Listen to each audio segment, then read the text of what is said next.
दोस्तों, भोले भंडारी, आज दिनांक 30 अगस्त 2021 है। ये हमारा चौथा संभाषण है।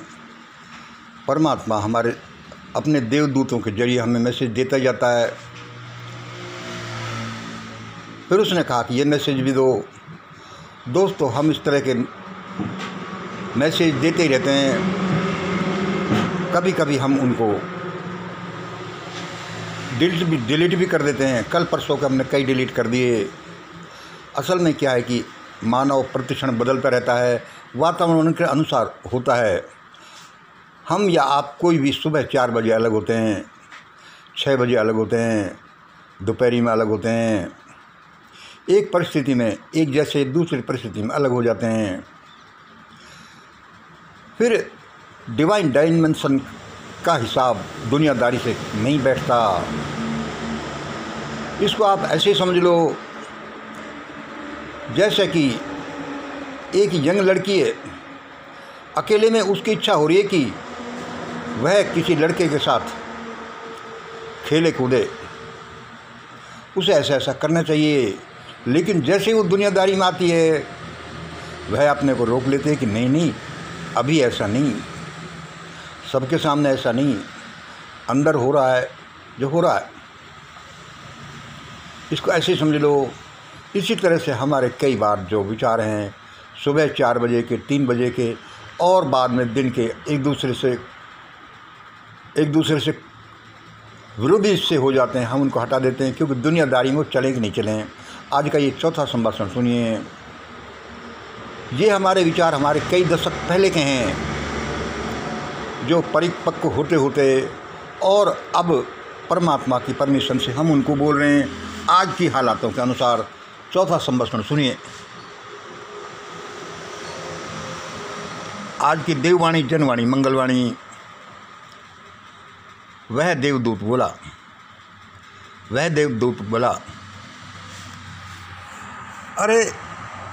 अरे ये किसान भाई क्यों दिल्ली बॉर्डर्स पर बैठे हैं? अरे ये किसान भाई क्यों दिल्ली बॉर्डर पर बैठे हैं? कल तो एक किसान काजल भाई सरकारी लाठी से शहीद भी हो गया बतलाया। अरे ये किसान क्यों दिल्ली बॉर्डर पर बैठे हैं?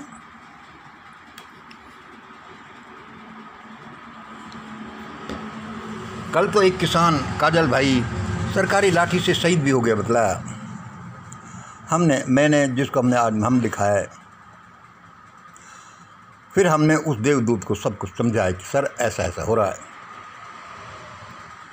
फिर उस देवदूत ने कहा, बोला तो मैं इनकी समस्या हल कर दूं।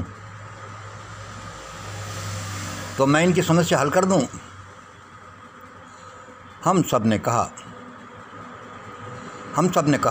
कर दो सर, कर दो सर जी, इनकी समस्या हल कर दो। ये तो करनी चाहिए, बड़े दुखी हैं बेचारे।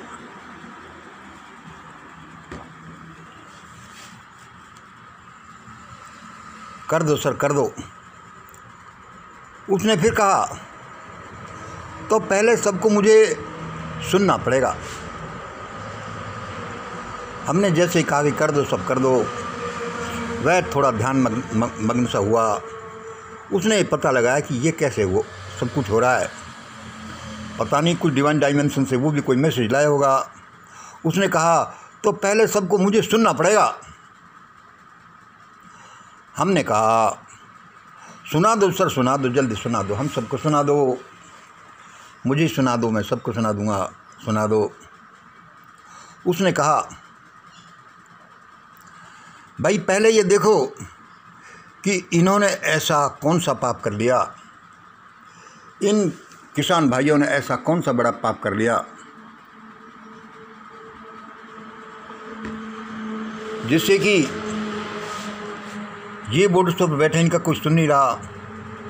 और कल तो एक किसान सरकारी लाठी से शहीद हो गया। वैसे शहीद हो जाता था तब की बात अलग है। हाँ जी। वह बोलने लगा कि देखो बच्चे लोगों, मैंने मालूम किया है यहाँ का स्ट्रक्चर। बड़े किसान ये लगभग कोई 15% हैं ये वाले।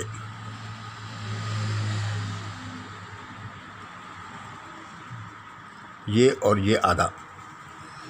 बड़े किसान ये लगभग 15% हैं। ये अपर ओबीसी ग्रुप समझ लो इनको। और इनमें आते हैं ज़्यादातर जाट, गुर्जर, अहीर, पटेल, मीणा, जिनके पास 10-20 बीघा ज़मीन से लेकर के 100-200 से हज़ारों बीघा ज़मीन तक है। अच्छा जी, उसने कहा कि भाई मुझे सुनो पहले, ये छोटे किसान कौन से हैं, प्लस मजदूर कौन से हैं? भाई 40% ये लोअर ओबीसी के लोग हैं और 30% ये SC/ST के लोग हैं, जिनको पहले अछूत भी कहा जाता था, जंगलों में रहने वाला, खाना बदोश वाले। ये at and below poverty line है। ये 70% लोग at and below poverty line है।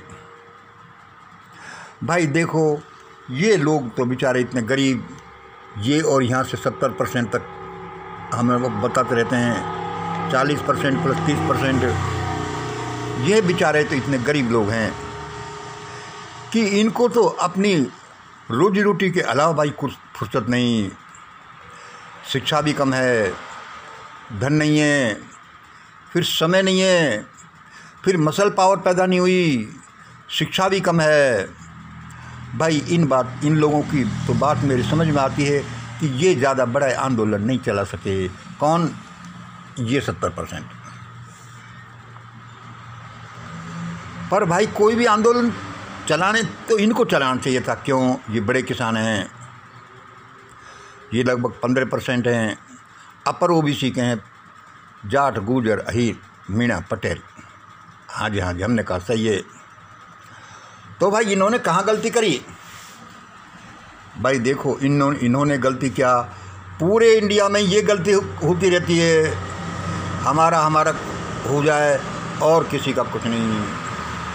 अपर ग्रुप ने ये किया, सारे ग्रुप ये करते हैं भाई अपना देखो और चाहे कैसे भी रहें। इन्होंने क्या किया? मंडल कमीशन में क्या किया? क्योंकि आंदोलन तो वही चलाएगा जिसके पास पैसे होंगे, मसल पावर होगी, शिक्षा होगी, धन होगा, जन होगा, मन होगा। बेचारे गरीब लोग क्या चलाएंगे? देश में आंदोलन तो इनका चलाना था। और ये सब 10-15% अपर ओबीसी के बड़े जमींदार, ये सब कल तक, साल 6 महीने पहले तक ही बीजेपी के साथ थे, उसी का गुणगान करते थे, उसी को वोट दिया। और इनके भाषणों को सुनो, वो भी ये कहते हैं कि अरे ये हमारी पार्टी हमको ही मार रही है। बात भी सही थी। असल में छोटे गरीब ग्रुपों की जो समस्याओं का समाधान ही इनके थ्रू निकलना था। लेकिन ये तो रूलर्स की ढाल थे, ये रूलर्स की ढाल थे यहाँ कि भाई तुम कुछ मत करो, क्योंकि इनकी पोजीशन भी अच्छी थी। अब भाई ये भी शहंशाह, ये किसी का क्या करें? तो मंडल कमीशन में इन्होंने कुछ नहीं किया, आंखें नहीं खुली। 370 में देखिए, अरे कौन पढ़े, हो रहा होगा मुसलमानों के साथ, कश्मीर वालों के साथ, बंद हो गए होंगे, पिंजरों में बंद कर दिए, मार मूर दिए, बहन बेटे के साथ ऐसा कुछ। Why should be worry? यह कानून न किसी ने पढ़ा न देखा। इसी तरह से देखिए, CA हो, UAPA हो, ये देखिए EVM हो, CA हो, पुलवामा हो, व्यापमं हो,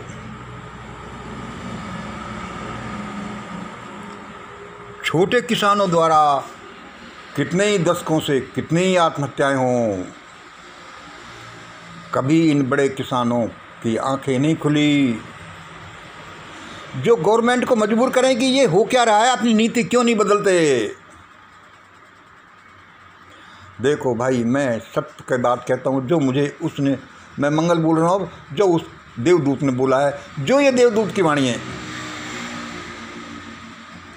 व्यापमं में कुछ भी करो, अरे ये तो हमारी पार्टी है, हमारे लिए क्या होगा। UAPA, अरे ये हम पर लागू थोड़ी होगा, ये मत करो।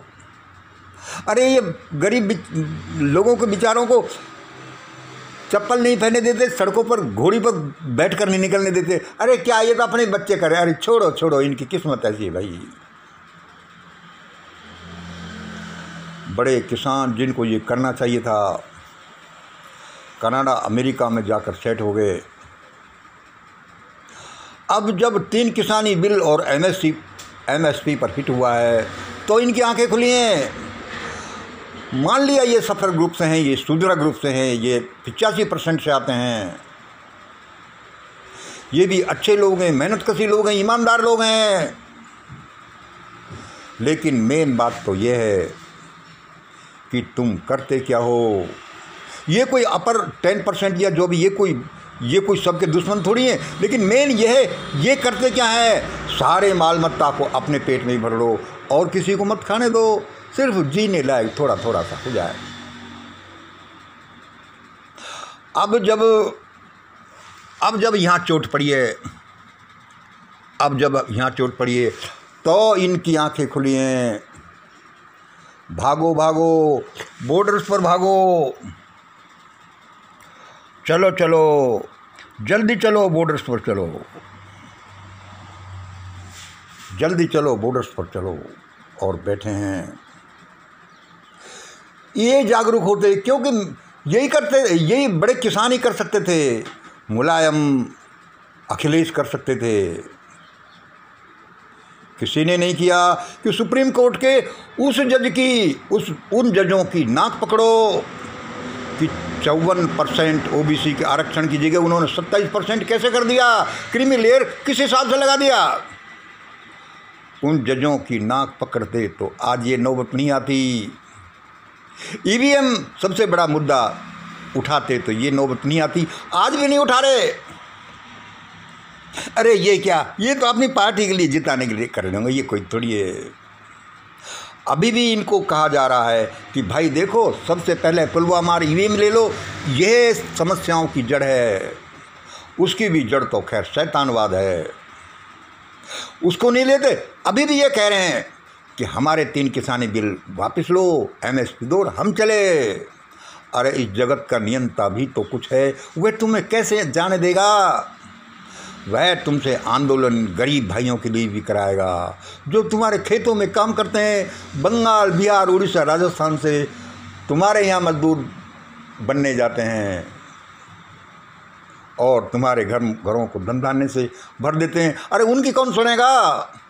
वो चमार, भंगी, कंजर, वो आदिवासी और उन खाना बदोशों की कौन सुनेगा, जो सारी ज़िंदगी पर सड़कों पर पड़े रहते हैं। आंधी आए, झक्कड़ आए, बरसात आए, क्या करें, कहाँ से खाना बनाएं। सारा देश एक यातना घर बन गया है और अब सब जलेंगे जो अपने लिए सोचेंगे। आज एक किसान शहीद हो गया, भगवान करे और कोई नहीं हो, लेकिन करोड़ों किसान शहीद हो चुके। वे लोग जो आत्महत्या छोटे किसान मजदूर करते थे, ये क्या किसानों के बच्चे नहीं थे। वह भी सरकारी लाठी से मरे थे, वह इनडायरेक्ट लाठी थी। ये डायरेक्ट लाठी है कल की, जो एक किसान काजल मरा। त्राण तो तभी मिलेगा। उस देवदूत ने बोला कि जब मेरी सुनोगे, सबसे पहले वह करते जाओ जो मैं बोलता जाता हूँ। चाहे 6-8 महीने नहीं, 6-8 साल तक बैठे रहना। एक किसान शहीद क्या, 10, 20, 100, 50, 1000, 10,000 करोड़ों किसान शहीद हो जाएंगे तो भी रिजल्ट नहीं निकलेगा। करोड़ों किसान आत्महत्या कर गए, वो शहीद ही तो हुए। रिजल्ट तब निकलेगा तब जब आप एक परमात्मा न्याय की वाणी बोलोगे, सत्य की वाणी बोलोगे। तुम्हारे गांव में, घरों में धन धान्य से तुम्हारे घर भरे हैं और उन लोगों, गरीब लोगों को तुम रास्ते में नहीं निकलने देते, सारे के सारे लपटों में मर जाओगे। सारा देश, सारे मजिस्ट्रेट, सारे नेता, सारे अफसर, ऐसा ही होने वाला है यदि उस देवदूत की वाणी नहीं सुनी। तो उसने ये बोला, कभी मैं डायरेक्ट स्पीच में बोल जाता हूँ, कभी इनडायरेक्ट स्पीच में। होगा तो ऐसा ही लोगों सुन लो। आधा मिनट में फिर सुन लीजिए। वह देवदूत बोला, अरे किसान भाई क्यों दिल्ली के बॉर्डर पर बैठे हैं? कल तो एक किसान काजल भाई सरकारी लाठी से शहीद भी हो गया बतलाया। हमने कहा, फिर हमने उसे देवदूत को सब समझाया। फिर वे बोला, तो इनकी समस्या हल कर दूं? हमने कहा, सर कर दो समस्या हल, बहुत परेशान हैं। उसने कहा, तो पहले सबको मुझे सुनना पड़ेगा। हमने कहा, सर सुना दो, सब तुम्हारी सुनेंगे, जल्दी सुन लो। उसने कहा, पहले ये देखो। उसने थोड़ा ध्यान किया, शायद डिवाइन डायरेक्शन में जाकर मालूम किया। फिर उसने कहा कि ये देखो कि इन्होंने ऐसा कौन सा पाप कर लिया। फिर उसने छोटे किसान, बड़े किसान, मजदूर वाली सब बात बताई, इस सवर्णों वाली भी बात बताई, कैसे एक दूसरे के जान के दुश्मन बनते जाते हैं। एक बार एक कोई षड्यंत्र चल गया और करोड़ों करोड़ों लोगों की ज़िंदगी नरक बना दी, जिसको कोई सुन नहीं रहा। ये आज की लगी हुई आग की लपटें बढ़ती जाएंगी। उस देवदूत ने कहा कि जब तक कि तुम मेरी नहीं सुन लोगे, ये सुनना ही पड़ेगा। ये 30%, 40% लोअर ओबीसी और SC ST की जब तक बात नहीं सुनी जाएगी, ये अपर ओबीसी वाले, जाट गुर्जर अहीर, बड़ी ज़मीन वाले, ये अपर ग्रुप के, सवर्ण ग्रुप के सारों की जान आफत में लटकी रहेगी। फिर सब मेरी वाणी को इसको सुनेंगे और देश को त्राण मिलेगा। उस समय इन्होंने क्यों नहीं किया? अब भी कोई देर नहीं हुई, अब करो, वरना ये विभीषिका बढ़ती जाएगी। आज इतना ही। जय हिंद, जय भारत।